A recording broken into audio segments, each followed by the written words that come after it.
Em instantes, Jornal do Boris, com Boris Casoy. Um jornal independente e apartidário. Um sobrevoo pelos principais fatos do Brasil e do mundo. Política, economia, cultura e esporte todas as manhãs. O Jornal do Boris começa daqui a pouco, às 8 horas. Enquanto isso, você que assiste pelo YouTube, não deixe de se inscrever no canal.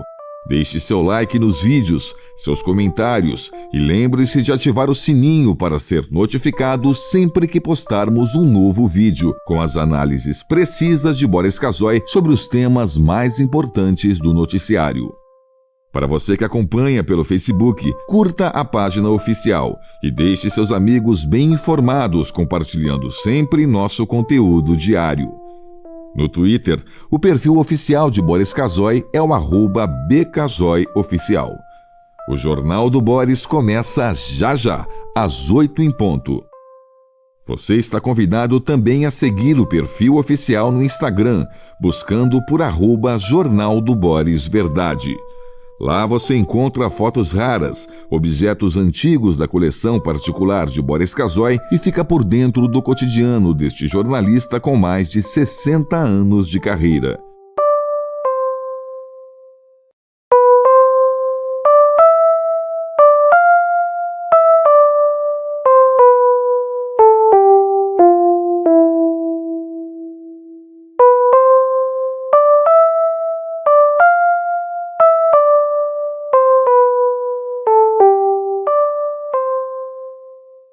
Em instantes, Jornal do Boris, com Boris Casoy. Um jornal independente e apartidário. Um sobrevoo pelos principais fatos do Brasil e do mundo. Política, economia, cultura e esporte todas as manhãs. O Jornal do Boris começa daqui a pouco, às 8 horas. Enquanto isso, você que assiste pelo YouTube, não deixe de se inscrever no canal.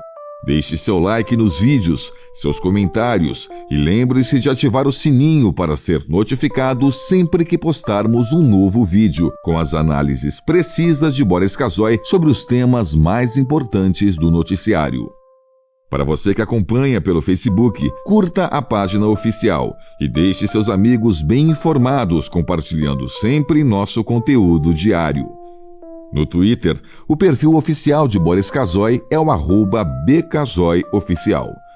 O Jornal do Boris começa já, às 8 em ponto. Você está convidado também a seguir o perfil oficial no Instagram, buscando por @Jornal do Boris Verdade.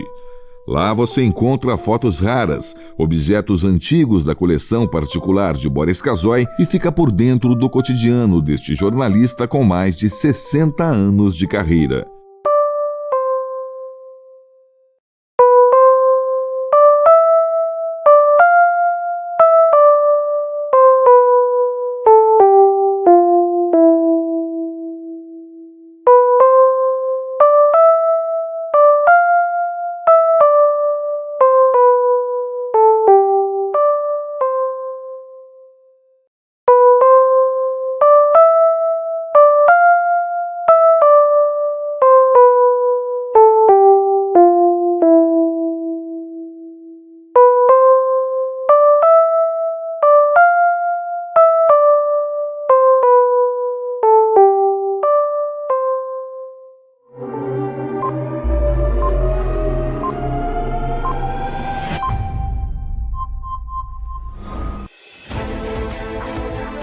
A partir de agora, passando a limpo as notícias do dia no Brasil e no mundo, está no ar o Jornal do Boris. Bom dia, muito bom dia. Está no ar o Jornal do Boris. O Jornal do Boris é um sobrevoo pelos principais acontecimentos do Brasil e do mundo a partir da primeira página dos jornais. Claro, evidente que os jornais hoje, todo o noticiário, inclusive ontem e hoje também, das emissoras de televisão, emissoras de rádio de todo o país, estão procurando desvendar esse novo presidente, novo, velho presidente dos Estados Unidos, Donald Trump. Ele assumiu e o mundo está fazendo uma viagem para, digamos, o esquisito. O mundo entrou numa viagem quase cega em direção ao nada. Não se sabe exatamente, a não ser alguns pontos que ele já abordou, algumas providências que ele já tomou, o que virá pela frente. Por exemplo, não surgiu uma política internacional elaborada. Conhecemos alguns pontos. Tudo transcorreu normalmente. O frio fez com que a cerimônia fosse levada para a parte interna do Congresso americano, para aquele salão lindo, enorme. A nossa Michele Bolsonaro e um dos seus filhos não conseguiram entrar, não porque eles foram proibidos ou porque lhes foi vetada, porque com a mudança do protocolo, por causa da redução do espaço, antes era um espaço enorme, ao ar livre, o número de pessoas e aqueles que deveriam entrar, isso tudo foi limitado a um protocolo rígido que não abrangia uma ex-primeira-dama. Se Bolsonaro tivesse ido, certamente estaria dentro desse local fechado, né, onde se deram as principais cerimônias, onde houve o juramento e onde o presidente Trump fez o seu primeiro discurso. Eu vou mostrando, a gente vai falando. Então, eu diria para você, se alguém te perguntar para onde vai o mundo, não dá para saber. Não dá para saber. Ele toma uma série de providências, cumprindo promessas eleitorais, promessas e ameaças. E agora a gente fica esperando. Os Estados Unidos se ensimesmou, né? Voltou-se para dentro. De um lado sim, do outro lado não. E algumas medidas são altamente vistas por setores chamados mais à esquerda, autodenominados progressistas, como catastróficas. Por exemplo, medidas em relação ao clima. Ele tirou os Estados Unidos do Clube de Paris. Então, vamos tentando decodificar. Aqui é a Folha de São Paulo. Trump toma posse e reitera guinada em imigração, ambiente e comércio. Ele cismou com os imigrantes mexicanos, ele acha que todo mundo é bandido, né? Conseguiu jogar uma pecha de bandidos sobre imigrantes. Isso contaminou uma série de pessoas predispostas a não gostar de estrangeiros, e aí ele vai, de alguma maneira, aumentar o muro, coisa que outros presidentes já fizeram, e vai tentar evitar a entrada de mexicanos. O pior, vai expulsar do país os imigrantes ilegais. E olha, é muito imigrante ilegal. Não sei como ele vai fazer isso. Haja ônibus, avião, etc. São milhões. E os Estados Unidos precisam dessa mão de obra. O americano não quer fazer trabalho manual, não. Aí vem os mexicanos, outros que atravessam o México, vêm da Colômbia, vêm de todos os países da América Latina de maneira clandestina, tentando trabalhar. Aí vamos voltar para a posse. Trump toma posse e reitera guinada em imigração, ambiente e comércio. Presidente dos Estados Unidos diz que vai retomar o Canal do Panamá e anuncia reversão na política de gênero no governo. Política de gênero é uma coisa que o Biden avançou, não digo que ele simulou, mas ele deixou as coisas fluírem, né, como tem fluído nos Estados Unidos agora. Você não precisa apoiar a política de gênero, você pode ser contra, mas tem muita gente que acha que faz parte da democracia.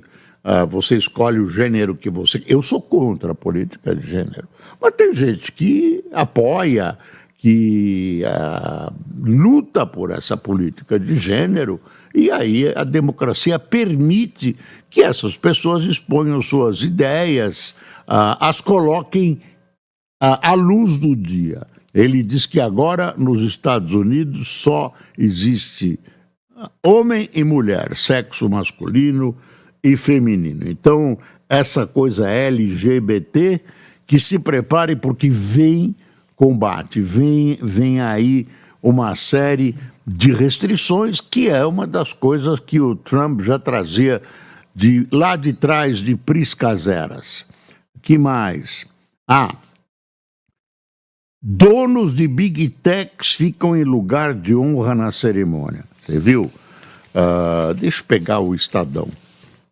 Big Techs, o Zuckerberg, é uma base de apoio, Elon Musk é uma base de apoio. Elon Musk fez discurso, quer dizer, tem uma base de apoio muito ligada a essa área da tecnologia que prestigia o presidente Trump, e ele prestigia esse pessoal também. Quer dizer, as coisas não vão se virar para uma regulamentação, vão se virar para um estímulo a essas pessoas. Pelo menos é a perspectiva. Pelo menos é a perspectiva. Vamos devagar. Não vai poder fazer tudo de uma vez. Ele assinou cerca de 100 decretos com um monte de coisas. A gente vai tentar enumerar o que ele assinou. Trump envia tropas para a fronteira e perdoa invasores do Congresso. O presidente americano pode perdoar, ele perdoou um magote de gente, os invasores do Congresso, inclusive alguns reconhecidos terroristas, liberou todo mundo. Eles já saíram ontem da cadeia, né? O Biden também aproveitou alguns parentes. O que o Biden fez mais? Ele pegou gente ainda não julgada e que estavam ou estão na mira vingativa de Trump. Trump entrou com uma faca no meio da boca, entrou soltando sangue, né? Sedento de vingança, né? E tem familiares do Biden que ele realmente perdoou antes de qualquer coisa. Ele tirou da mira do presidente Bush. Olha aqui o valor. Bush toma posse com decretos contra energia limpa e imigração. Mas, Trump, eu falei Bush. Eu confundo os dois. Se bem que o Bush era outra coisa. Bush era, toda vez eu confundo. Está escrito Trump. Que mais aqui? Deixa eu pegar o Globo. Vamos ver. Está aqui. Trump deixa Acordo de Paris, que é o Acordo do Clima, e OMS, deixa a Organização Mundial de Saúde, deixou os dois e declara emergência nas fronteiras. Quer dizer, vai segurar os que querem entrar, que estão entrando. Ele acusa Bush de ter sido leniente com essa entrada, e ele tenta também, diz ele, que vai expulsar os imigrantes, os migrantes ilegais. Olha, deportação de migrantes, política de gênero oficial, só irá permitir identificação como masculino e feminino. Isso indica que nos documentos que a pessoa coloca lá, o que quiser, né, não vai constar outra coisa a não ser feminino e masculino. E há até situações reconhecidas cientificamente, não é coisa de psicologia, não. É coisa de pessoas de sexo indefinido, né? que nascem assim e que merecem muito mais atenção, não a pancada desse tipo. Panamá, Groenlândia e México são alvos de mais ameaças. Ele insiste em retomar, olha essa palavra, retomar o Canal do Panamá. O Canal do Panamá é importante. Ele acusa de estar controlado pela China, e a China está presente no Canal do Panamá. Um grande inimigo que ele elegeu, que os Estados Unidos já elegeu, concorrente, é a China, e isso vai continuar. Groenlândia, ele quer porque quer a Groenlândia. A Groenlândia era uma colônia, não tem status de colônia da Dinamarca, não é um país também, é uma espécie de protetorado, né? Tem autonomia de administração interna, mas moeda, relações exteriores, tudo está com a Dinamarca. A Dinamarca não quer abrir mão, né? Pode até negociar. Os Estados Unidos tem uma base. Ontem, os jornais noticiaram, um dos jornais noticiou que se descobriu uma gigantesca base secreta a 30 metros de profundidade, que seria uma coisa gigantesca, um túnel assim, nem se sabe o tamanho. Foi descoberto por instrumentos de aviões americanos que estavam em voo de pesquisa na Groenlândia. Os Estados Unidos têm uma base lá, é importante essa área do Ártico, é importante sob o aspecto bélico, né? E, além disso, a Groenlândia tem metais preciosos, metais raros, petróleo. Ele valorizou o petróleo. Eu não sei como fica o incentivo a carros elétricos, tudo isso. Ele usou uma expressão que ele mostra o apoio dele à área petrolífera. Os Estados Unidos se reservaram durante anos a não explorar as suas reservas de petróleo. Por quê? Porque para uma eventualidade eles teriam petróleo à vontade, por exemplo, para enfrentar lá atrás uma guerra contra a antiga, falecida União Soviética, e aí isso permitiria que eles tivessem petróleo suficiente. Então, eles preferiam explorar petróleo em outras regiões do planeta e reservar para si o petróleo que estava em terra. Agora ele diz que vai partir para o petróleo, vai usar o petróleo, ele disse isso alto e bom som, vai usar o petróleo enterrado americano pelo bem dos Estados Unidos e tal. Deixa eu pegar, porque a gente vai vendo e vai levando susto em cada... E aí o pessoal vai comentando muito mais futurismo. Quer ver?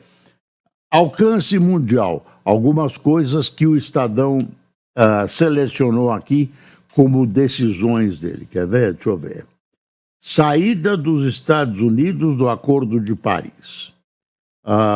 Saúde. Abandono da Organização Mundial da Saúde. Cuba. Volta à lista dos que patrocinam terrorismo. Biden acabou de tirar Cuba da lista dos países que... Cuba é uma tremenda e sórdida ditadura. Continua sendo. Tem liberdade, não tem liberdade de expressão, quem manda é o Partido Comunista, os alimentos estão racionados, eles põem a culpa nos Estados Unidos, a produção agrícola vem decaindo, a situação social é grave, ainda tem sofrido problemas de clima, falta energia elétrica, a tal assistência médica não é o que se falava. Enfim, Cuba é uma vitrine do fracasso do comunismo em todo o mundo. Fracasso retumbante. E aí, né, vem ele contra as políticas instauradas em governos anteriores e tal, e volta a pôr Cuba como patrocinador do terrorismo, coisa que Cuba foi e desistiu há muito tempo. Desistiu há muito tempo porque se colocou numa posição que o levou a ser pária internacional, né? Aí o próprio Fidel já deu uma reduzida nisso. Reduzida não, pôs fim a esse tipo de coisa. Lembra quando Che Guevara foi lutar pela instituição do socialismo na Bolívia? Foi morto lá, na verdade, foi assassinado, ele foi capturado vivo. Enfim, Cuba voltou para um cenário de importância nos Estados Unidos. Não tem mais a Rússia, Cuba tem dificuldades de importar o seu petróleo, enfim, a ideia era muito mais atrair Cuba para a órbita, deixar as coisas fluírem, né? Liberar essas amarras que prendem Cuba ao seu próprio regime totalitário, mas aí as coisas se invertem, né? Cuba passa de novo a ser tratada como um país inimigo e bota inimigo nisso. É um regime comunista, eu repito, é a vitrine do fracasso do comunismo internacional. Aí você quer mais? Tem lá a Coreia do Norte, que mais? Aqui, e mais uma coisa, energia. Incentivo à produção de petróleo. Incentivo à produção de petróleo.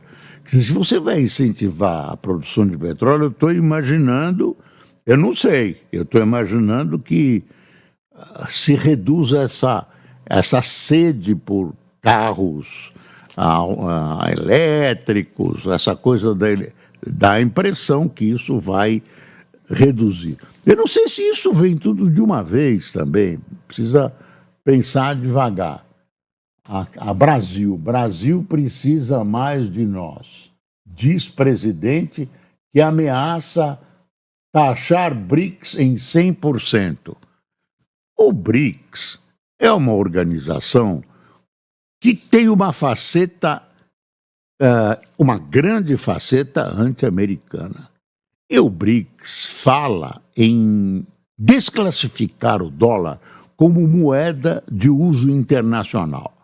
Então, os Estados Unidos, claro que não gostam disso, que ter uma moeda internacional que tem credibilidade, nunca deu cano em ninguém. Você pode fabricar quanta moeda você quiser, que tem credibilidade. Os Estados Unidos, além da potência econômica, além da potência bélica, tem essa coisa do dólar. A moeda internacional é do país deles. Que os outros fazem? Aí o Lula, que conversa com não sei o que, vamos fazer trocas, vamos pagar com uma moeda com a nossa moeda, e tem um comecinho disso, o Banco do BRICS, a Dilma, tal. Aí vem ele com o seu pé 48 e pisa em cima disso, dizendo o seguinte: de jeito nenhum, se vocês hostilizam o dólar, não tem conversa, eu vou me vingar, vou botar vou taxar os produtos de vocês. Não é tão simples, porque aí existem condições de retaliação. Agora, a nossa retaliação é desse tamanhinho, a deles é gigantesca, gigantesca. Eu me lembro que alguns anos atrás fizemos um cálculo, eu sentei com o saudoso Olavo Setúbal, do Banco Itaú, e que foi nosso chanceler, ministro de Relações Exteriores, e ele disse que era mais de 10 vezes a economia americana era maior que que é a brasileira. Aí alguém me disse, não, é 18 vezes. Alguns me disseram é 8. Qualquer desses números é assustador, mais ou menos assustador. A economia americana é... Aí, olha a Eliane Cantanhede. Trump quer tudo para os Estados Unidos e o céu é o limite. É o artigo da Eliane. Rodrigo da Silva, uma encruzilhada para o conservadorismo. Olha aí.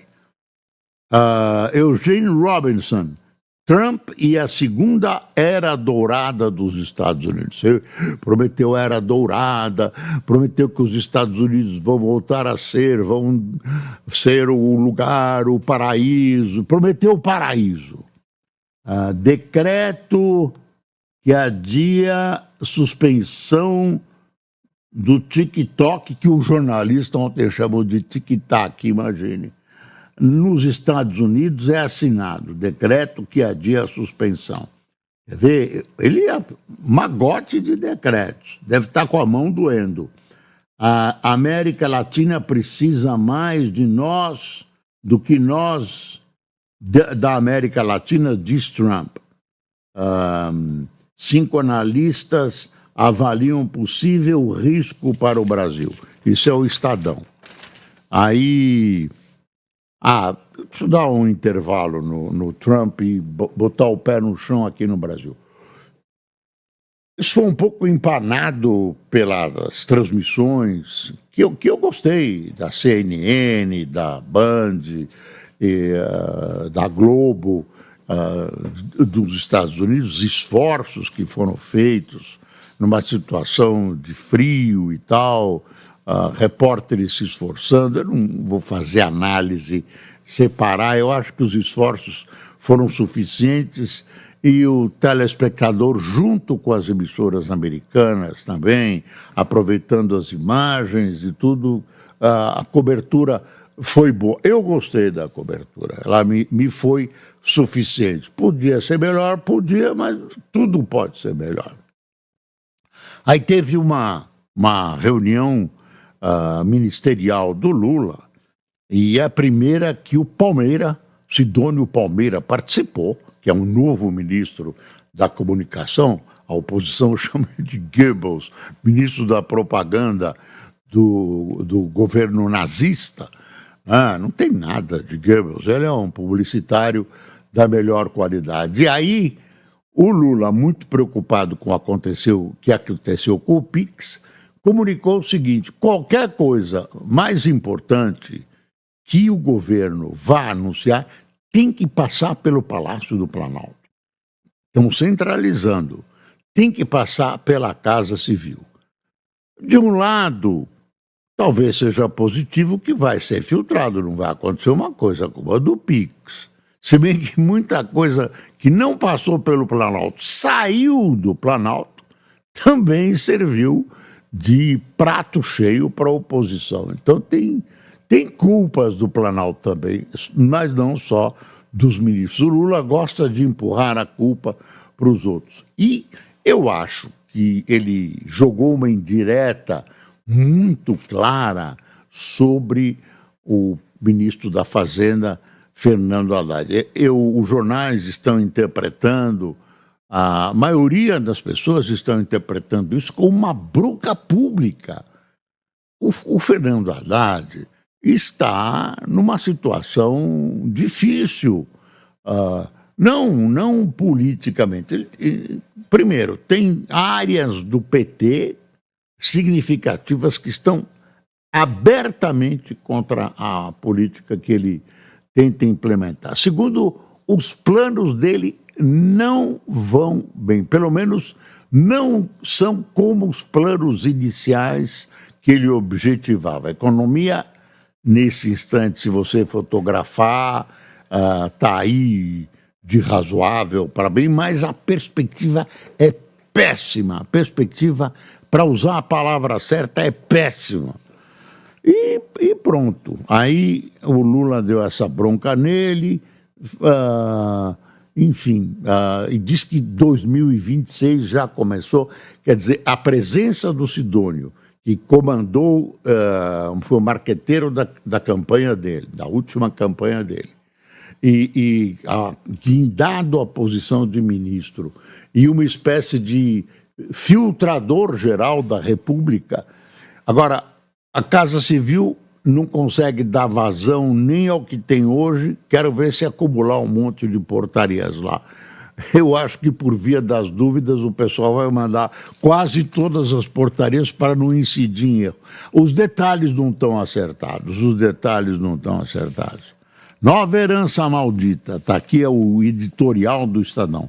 Haddad reconhece que comportamento da dívida preocupa, mas não faz qualquer aceno para retomar a confiança e culpa o governo Bolsonaro por suposta bagunça na área fiscal. Faz 2 anos que o PT está no governo e ainda está culpando o Bolsonaro. Aí tem o Estadão aconselhando do alto, lá da Avenida Caetano Álvares, né, aconselhando o governo. Hora de pragmatismo na relação com os Estados Unidos.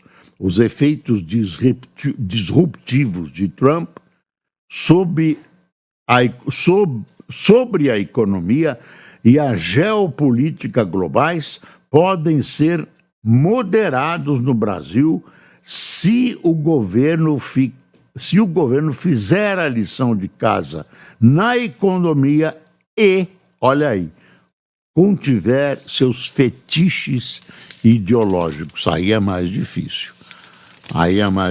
Lula cobra ministros após a crise do Pix, eu vou virando aqui. Lula chama o seu marqueteiro, chama o marqueteiro, que é do Andreasa. Denúncias de ex-servidores expõem disputa no Ministério das Mulheres. Aí é uma guerra contra a ministra das Mulheres, Cida Gonçalves, que é acusada de suposto assédio moral e xenofobia. Aí dentro do governo aí tem briguinhas, é uma coisa lamentável. Depois eles querem que a gente se enquadre. Vamos acabar com os extremismos e tal. Gostei do chapeuzinho da primeira-dama, até bonito o chapéu dela. Estou comparando com o chapéu do Lula na cabeça o tempo todo. Ele fica bem de chapéu, devia usar sempre. Capacidade fiscal da China gera incerteza. Já imaginou se a China resolve fazer o mesmo com Taiwan, ao mesmo que o Trump ameaça fazer com o Panamá, com a Groenlândia, né? Não dá, né, gente? Não dá. Quer mudar o nome do Golfo do México para Golfo das Américas. Enfim, Trump perdoa quase todos os condenados por ataque ao Capitólio. Eu estou girando o Estadão. Aí Trump toma posse, o valor, com decretos contra a energia. Deixa eu pegar o Haaretz, para a gente não se afastar muito. O sangue cobriu o chão, o medo corria como eletricidade pelo corpo. Eu sabia que estava por vir. Jonathan Polak, cessar fogo. Esse deve ser um dos reféns, né? Uma das reféns devolvidas pelo movimento terrorista Hamas. Policial que atirou em 2 israelenses da Cisjordânia é interrogado. Trump disse que não está confiante no cessar-fogo em Gaza e acredita que sauditas normalizarão relações com Israel. Creche incendiada no último ataque antissemita na Austrália. Enviado de Trump para o Oriente Médio revela a política quádrupla do novo governo para a região. Esse é o Haaretz, que é um jornal israelense de oposição. Você vê que ocupamos o tempo todo com... a gente não deu tudo.